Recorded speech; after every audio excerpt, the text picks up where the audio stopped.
이스라엘은 원수 대적이 공동체 밖에 있었어요. 개인적으로 볼 때 이것이 이스라엘은 협력하는 공동체 의식 수준을 갖춘 곳이라고 판단할 수가 있습니다.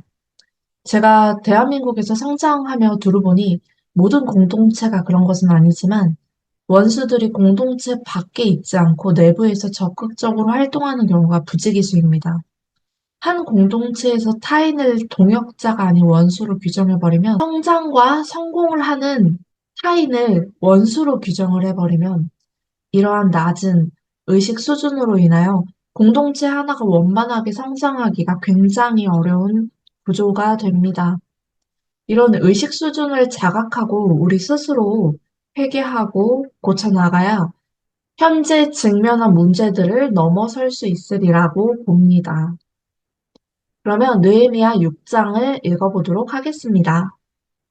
느헤미야에 대한 음모, 산발랏과 도비아와 아라비아 사람 게셈과 그 나머지 우리의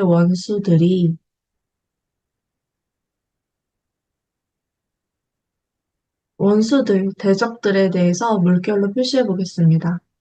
내가 성벽을 건축하여 허물어진 틈을 남기지 아니하였다 함을 들었는데 내가 성벽을 건축하여 허물어진 틈을 남기지 아니하는 것은 하나님께서 주신 사명을 완수해가는 과정인데 이것을 들었는데 그때는 내가 아직 성문에 문짝을 달지 못한 때였더라.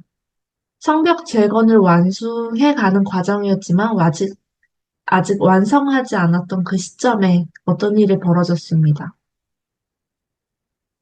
산발랏과 게셈이 내게 사람을 보내어 이르기를 오라 우리가 온 후 평지 한 촌에서 서로 만나자 하니 실상은 나를 해하고자 함이었더라. 내 말투를 보니 우리가 평지에서 만나자라는 아주 온순한 말투라고 파악이 되지만 하나님께서는 느헤미야에게 지혜를 주셨어요. 실상은 나를 해하고자 함이었더라. 검은 속내가 하나님의 지혜로 인하여 밝혀졌는데요. 이어서 3절입니다. 내가 곧 그들에게 사자들을 보내어 이르기를 내가 이제 큰 역사를 하니 내려가지 못하겠노라. 어찌하여 역사를 중지하게 하고 너희에게로 내려가겠느냐 하매 이렇게 좋은 말로 거절합니다.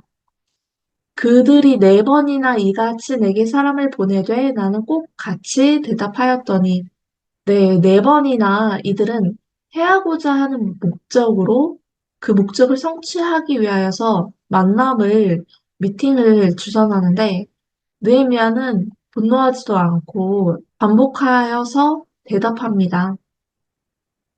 산발랏이 5번째는 그 종자의 손에 봉하지 않은 편지를 들려 내게 보냈는데 산발랏은 느헤미야의 원수 대적이고 그 종자의 손에 봉하지 않은 편지 또한 달갑지 않은 해하고자 하는 목적을 달성하기 위한 편지이니 부정적인 내용이라 물결로 표시를 해보겠습니다. 이어서 6절입니다. 그 글에 이르기를 이방 중에도 소문이 있고 가스무도 말하기를 이 소문은 무슨 소문일까요? 가스무도 말하기를 너와 유다 사람들이 모반하려 하여 성벽을 건축한다 하니 네가 그 말과 같이 왕이 되려 하는도다. 여기서 팩트는 성벽을 건축한다 이거 한 가지뿐이고 나머지는 다 거짓말입니다. 이런 경우 있어요. 내부의 적 혹은 외부의 적이 말을 만들어냅니다. 이건 사단이 하는 일이 분명해요. 너와 유다 사람들이 모반하려 하여 이런 얘기를 사실 듣기만 해도 사기가 떨어질 텐데 느헤미야는 뛰어난 리더라서 지혜롭게 대처할 것 같습니다. 왕이 되려 하는도다라는 말도 거짓말이니 부정적인 내용으로 물결로 표시해봅니다. 이어서 읽어봅니다. 또 네가 선지자를 세워 예루살렘에서 너를 들어 선전하기를 유다에 왕이 있다 하게 하였으니 지금 이 말이 왕에게 들릴지라 그런즉 너는 이제 오라 함께 의논하자 하기로. 아, 진짜 이 말을 듣고 느헤미야가 짜증이 날 법하지 않겠습니까? 유다의 왕이 있다. 그리고 느헤미야 네가 왕인 것처럼 선전하고 있다. 라고 말을 하니 페르시아 왕이 들으면 굉장히 분노할 법한 내용이네요. 내가 사람을 보내어 그에게 이르기를 네가 말한 바 이런 일은 없는 일이요 내 마음에서 지어낸 것이라 하였나니. 이어서 이야기합니다. 이는 그들이 다 우리를 두렵게 하고자 하여 말하기를 그들의 손이 피곤하여 역사를 중지하고 이루지 못하리라 함이라. 이제 내 손을 힘있게 하옵소서 하였노라. 네, 대적이 되고 원수가 되고자 하는 자는 마음을 두렵게 하는 말을 뿌립니다. 이 또한 씨가 자라나서 열매를 맺게 되는데요. 이어서 10절입니다.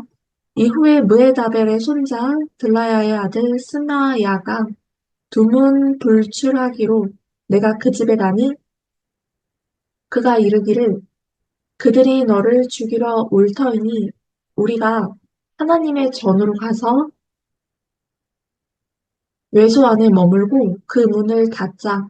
저들이 반드시 밤에 와서 너를 죽이리라 하기로.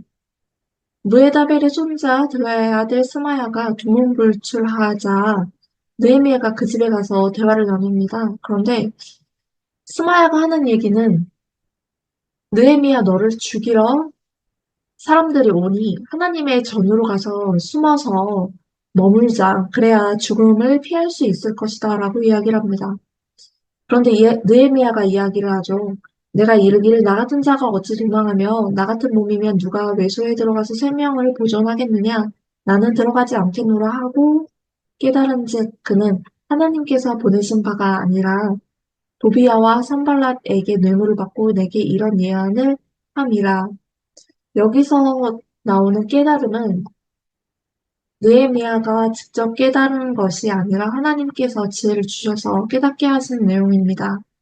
이 사람은 거짓말을 하고 있고 앞뒤 정황을 주도 면밀하게 꾸며서 느헤미야를 설득하여서 오히려 느헤미야를 해하기 위해서 하나님의 전에 가서 숨자라고 이야기를 했는데 이것은 거짓말이었고 하나님께서는 느헤미야를 보살펴 주기 위한 목적으로 이것이 거짓말이다라는 깨달음을 허락하여 주셨어요.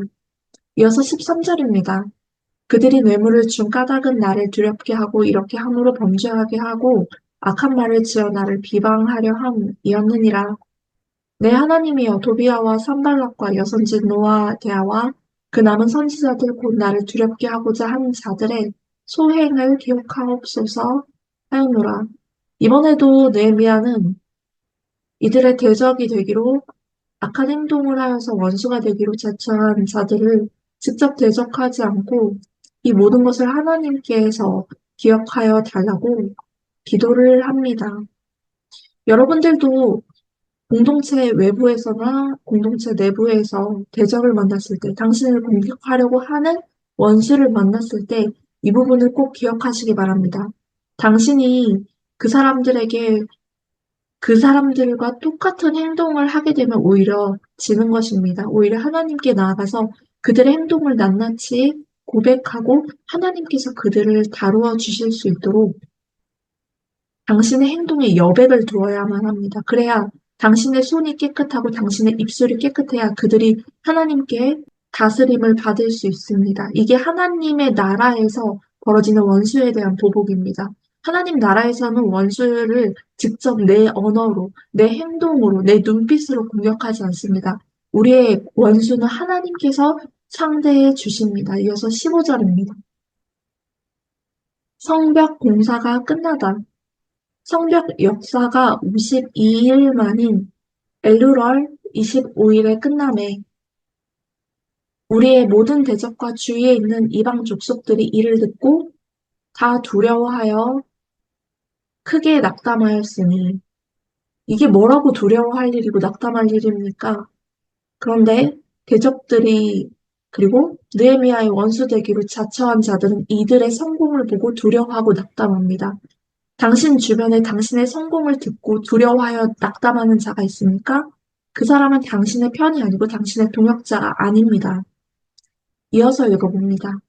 그들이 우리 하나님께서 이 역사를 이루신 것을 알미니라.